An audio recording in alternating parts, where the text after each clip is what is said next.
Bismillahirrahmanirrahim. Assalamualaikum warahmatullahi wabarakatuh. Semoga kesehatan, keselamatan, dan keberkahan selalu menyertai kita semuanya.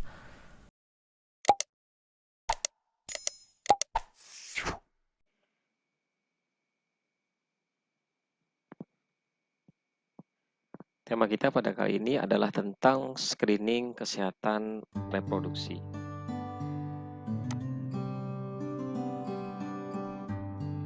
Adapun tujuan pembelajaran setelah pembahasan ini, maka kita akan memahami definisi screening, tujuan screening, jenis dan kriteria screening, dan beberapa contoh screening kesehatan reproduksi seperti kanker, HIV/AIDS, dan ibu hamil. Definisi dan tujuan screening. Screening adalah upaya pemeriksaan atau tes sederhana dan mudah untuk dilaksanakan pada populasi masyarakat yang sehat, yang bertujuan untuk membedakan masyarakat yang sakit atau berisiko terkena penyakit di antara masyarakat yang sehat. Nah, jadi screening ini adalah upaya untuk menemukan orang-orang yang sakit di antara orang-orang yang sehat.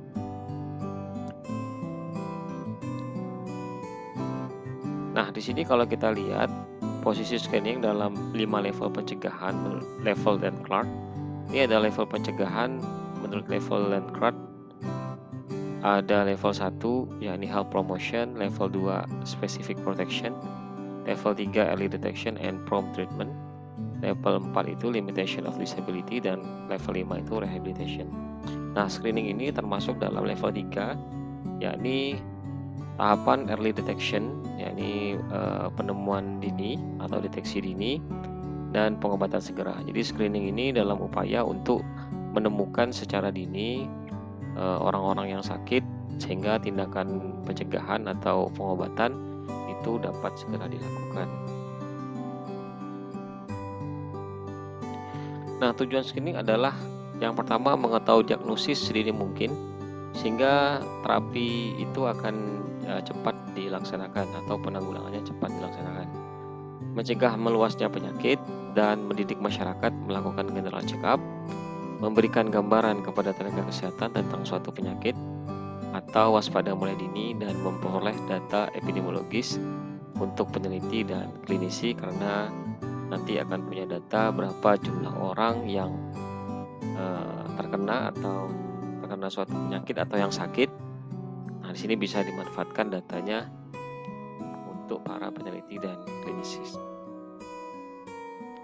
Nah, jenis screening ini ada beberapa jenis ya. Yang pertama adalah mass screening. Mass screening adalah screening secara massal pada masyarakat tertentu. Misalnya survei X-ray massal ya. Kemudian ada selective screening, adalah screening secara selektif berdasarkan kriteria tertentu. Contoh screening pap smear pada wanita berumur di atas 40 tahun untuk mendeteksi kanker rahim. Kemudian ada single disease screening. Ini adalah screening yang dilakukan untuk jenis penyakit tertentu ya. Contoh misalnya screening HIV.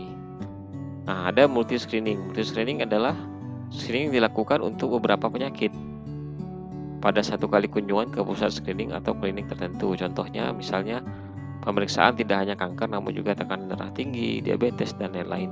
Ini adalah jenis-jenis screening ya. Jadi ada mass screening, ada selective screening, single screening, dan multi screening. Nah, masing-masing jenis screening ini mempunyai manfaat ya dan tujuan yang berbeda-beda. Nah, kriteria screening penyakit itu, yang pertama, penyakit yang dipilih ini harus merupakan masalah kesehatan prioritas. Kemudian tersedia obat potensial untuk melakukan terapinya. Tersedia fasilitas dan biaya untuk diagnosis dan terapinya. Penyakit lama dan dapat deteksi dengan tes khusus. Screeningnya memenuhi syarat sensitivitas dan spesifisitas. Sensitivitas maksudnya kemampuan untuk menemukan orang yang sakit di antara orang-orang yang sehat. Kemudian spesifisitas adalah kemampuan alat screening untuk menemukan orang-orang yang tidak sakit dari orang-orang yang diperiksa. Teknik dan cara screening ini harus dapat diterima oleh masyarakat. Ini kriteria screening penyakit.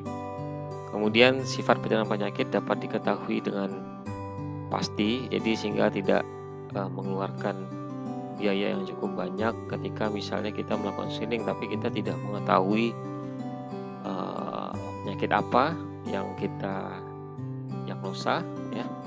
Kita tidak dapat melakukan upaya-upaya penanggulangan tingkat lanjut. Ada SOP tentang penyakit tersebut. Biaya screening harus seimbang, bila perlu lebih rendah dengan resiko biaya bila tanpa screening. Dan penemuan kasus secara terus-menerus. Ya, jadi itu beberapa syarat, ya, kriteria untuk melakukan screening penyakit. Jadi sehingga screening itu tidak dilaksanakan secara sia-sia dan juga memiliki manfaat dalam upaya penanggulangan suatu penyakit, ya. Nah, ini kita lihat ada beberapa contoh screening kesehatan reproduksi, antara lain adalah screening kanker. Nah, screening kanker payudara. Nah, ini beberapa contoh di situs Kementerian Kesehatan pernah melakukan, ratusan pegawai perempuan Kemenkes lakukan deteksi dini kanker.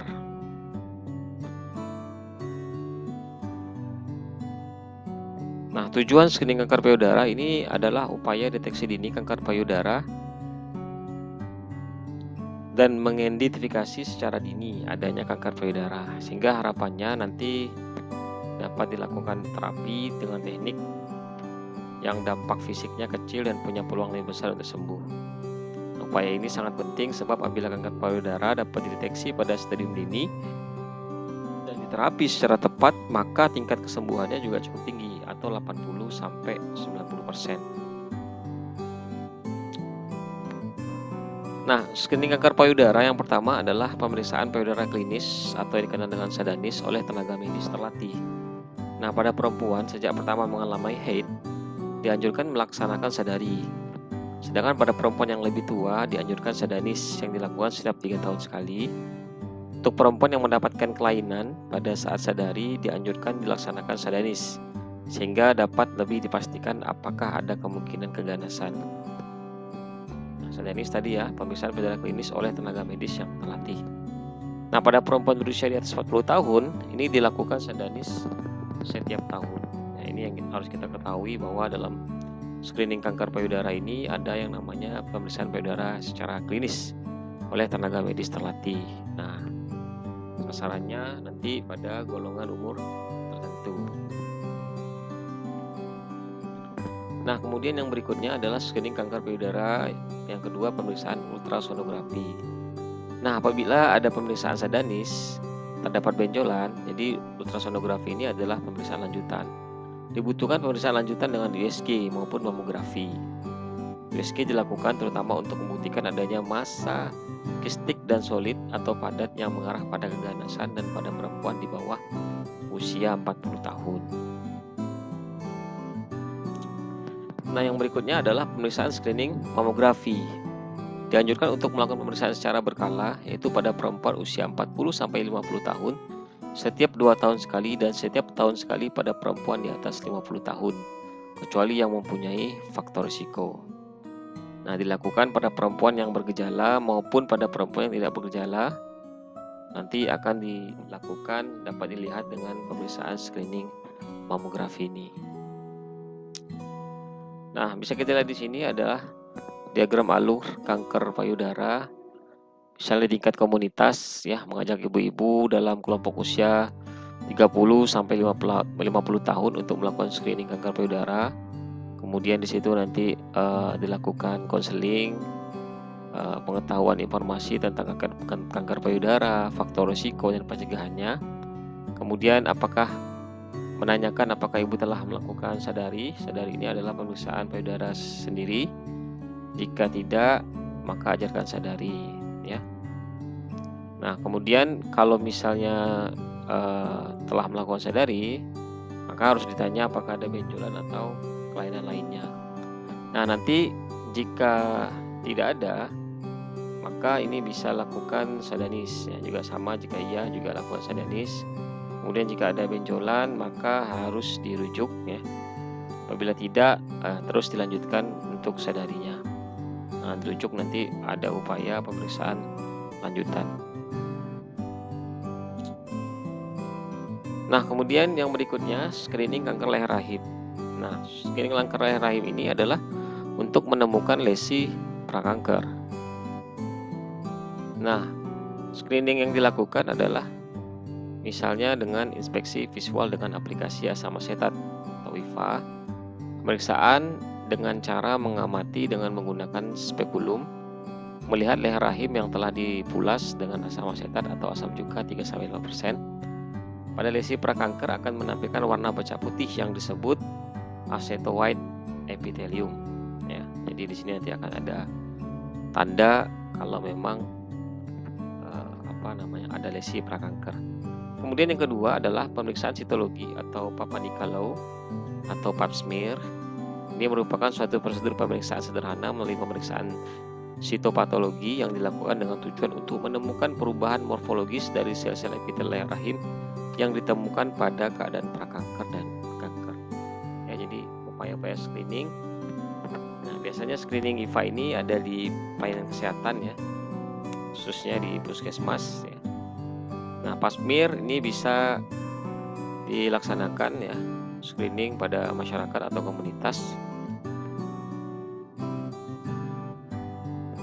Nah, nanti bila positif ya, IVA positif, jika ada lesi, maka ditawarkan pengobatan segera atau tawarkan pengobatan setelah konseling dan atau tawarkan pengobatan waktu kunjungan berbeda.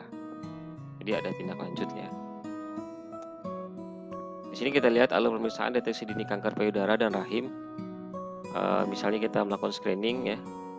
Jadi misalnya di sini ada konseling awal tentang pemeriksaan ya, pendaftaran, pemeriksaan, mengisi data pribadi, persetujuan tindakan, kemudian baru pemeriksaan payudara klinis ya, kemudian ada pemeriksaan IVA dan sebagainya. Nah, jadi ini bisa dilakukan pada suatu komunitas. Yang penting nanti dipersiapkan untuk pelaksanaan screeningnya dari sumber daya, dana, kemudian juga termasuk pelaksanaan secara teknisnya. Nah, untuk screening HIV ini ada screening HIV pada kelompok berisiko ya. Kelompok berisiko ini maksudnya adalah kelompok populasi kunci, misalnya pada pekerja seks, misalnya dilakukan pemeriksaan secara berkala, misalnya pada tempat lokalisasi ya, misalnya seperti itu. Nah, jadi ada kelompok kunci di sini, ada pekerja seks, kemudian ada korban suntik, lelaki seks dengan lelaki, waria, pasien hepatitis, ibu hamil, pasangan diskordan, pasien TB, pasien MS, warga binaan pemasyarakatan atau NAPI ya. Nah, jadi ini adalah screening HIV pada kelompok-kelompok berisiko. Nah, kemudian ada screening HIV sebelum menikah juga ya, biasa. Cuman aturan ini tergantung di masing-masing wilayah. Misalnya ada baru wilayah tertentu yang memang menyarankan HIV untuk syarat wajib HIV ya, periksa HIV untuk sebelum menikah. Nah, untuk ibu hamil itu biasanya pada saat pemeriksaan pertama kali langsung diambil sampel darah untuk dilihat apakah ada positif ya kasus HIV. Kemudian ada screening ibu hamil. Nah, ibu hamil ini pada triwulan 1 ini dapat mengakibatkan risiko keguguran ya, kematian alami embrio atau janin. Triwulan kedua itu dapat berpengaruh atau berisiko terhadap perkembangan janin. Namun dapat dimonitor dan diagnosa. Kemudian triwulan 3 menandakan awal viabilitas. Risiko tinggi terjadinya bahaya dan komplikasi yang lebih besar baik terhadap ibu maupun janin dikandungnya selama masa kehamilan, nifas persalinan dan nifas normal. Nah, ini di sini screening adalah screening ibu hamil untuk mengidentifikasi ya penyakit atau kelainan yang secara klinis belum jelas dengan menggunakan tes, pemeriksaan atau prosedur tertentu yang dapat digunakan secara cepat untuk membedakan orang yang kelihatan sehat tetapi sesungguhnya menderita kelainan. Nah, tes screening saat hamil ini adalah seperangkat prosedur yang dilakukan selama kehamilan untuk menentukan apakah bayi cenderung memiliki kelainan atau cacat lahir tertentu. Nah, tujuannya tentu untuk mendeteksi dini risiko tinggi ibu hamil berbasis keluarga, pemeriksaan tes diagnosis deteksi dini pada kesehatan khusus kelompok ibu hamil, mencegah proaktif terjadinya komplikasi persalinan, kemudian tentunya adalah persiapan perencanaan tempat penolong persalinan sesuai kondisi ibu hamil, dan memberi penyuluh dalam bentuk komunikasi, informasi, edukasi mengenai ibu hamil dan janin pada pemeriksaan kesehatan kelompok ibu hamil. Nah, tentu manfaatnya bagi masyarakat ini bisa memberikan informasi bagaimana men-screening atau deteksi dini risiko tinggi pada kelompok ibu hamil ya. Kemudian sebagai penyuluhan sumber pengetahuan pada kelompok ibu hamil agar mencegah terjadinya kematian ibu dan bayi. Kelompok ibu hamil dapat memeriksakan diri pada tes diagnosis di instansi tempat kesehatan. Tentu bagi dinas kesehatan ini sebagai masukan untuk prioritaskan pada program kelompok ibu hamil dan anak dan bahan untuk merencanakan kegiatan kelompok ibu hamil dan anak. Nah, pemeriksaan yang dilakukan ini bisa dengan pemeriksaan USG atau ultrasonografi, ini untuk menentukan nomor kehamilan, melihat kondisi fisik calon bayi secara keseluruhan, kondisi tulang, terjantung maupun kelengkapan organ lainnya. Kemudian bisa dilakukan juga dengan pengambilan sampel darah. Nanti diambil kadar gula dalam darah untuk mengetahui apakah ibu mengidap diabetes, kadar zat besi untuk menentukan apakah ibu anemia maupun jenis resus, terutama jika suami dan istri memiliki resus yang berbeda. Mengetahui apakah ibu mengidap penyakit menular seperti HIV, virus stroke, toxoplasma, atau agen seperti sifilis, rubella, sitomegalovirus, dan herpes ya, atau dikenal dengan stroke. Kemudian juga bisa dilakukan dengan tes urin. Ini pengambilan sampel urin bisa dilakukan untuk mengetahui adanya kelainan di ginjal yang ditandai dengan positifnya bakteri dalam sampel urin tersebut. Namun adanya bakteri dalam urin tidak mutlak berarti ginjal ibu rusak, karena selama hamil urin ibu akan menjadi kurang asam dan lebih banyak mengandung glukosa sehingga meningkatkan potensi pertumbuhan bakteri. Namun dari tes urin ini nanti ada pemeriksaan lanjutan sehingga apakah ada permasalahan yang serius ya terkait dengan pada ibu hamil tersebut. Kemudian ada screening pap smear atau screening GBS. Pap smear dilakukan dengan mengambil sampel lendir atau cairan dari vagina untuk dicek apakah ibu hamil mengidap kanker serviks atau penyakit menular yang ditularkan lewat hubungan seks seperti gonore atau chlamydia dan GBS group ya, atau GBS ya, grup B Streptococcus. Nah, infeksi bakteri tersebut bisa mengakibatkan ibu hamil melahirkan bayi prematur sehingga harus segera diobati untuk meminimalisir dampaknya. Kemudian yang berikutnya chorionic villus sampling atau dikenal dengan CVS. Nah, di sini adalah mengambil sampel plasenta ibu dengan cara memasukkan kateter syukuran benang melalui serviks ibu hamil atau menusukkan jarum melalui perut.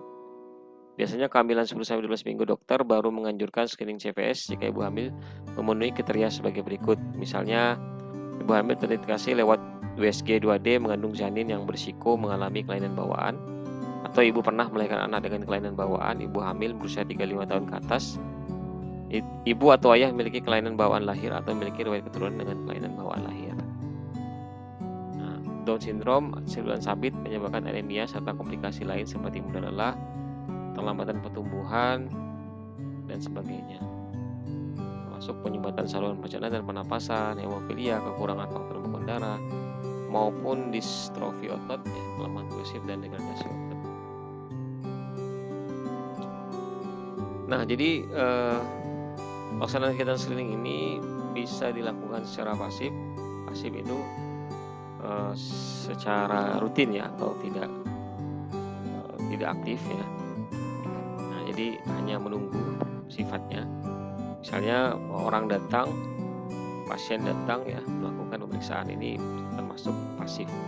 Seperti ada yang di puskesmas, klinik swasta, maupun terintegrasi program lain seperti ISR dan IMS, infeksi menular seksual, dan juga KB ya, atau di KBN.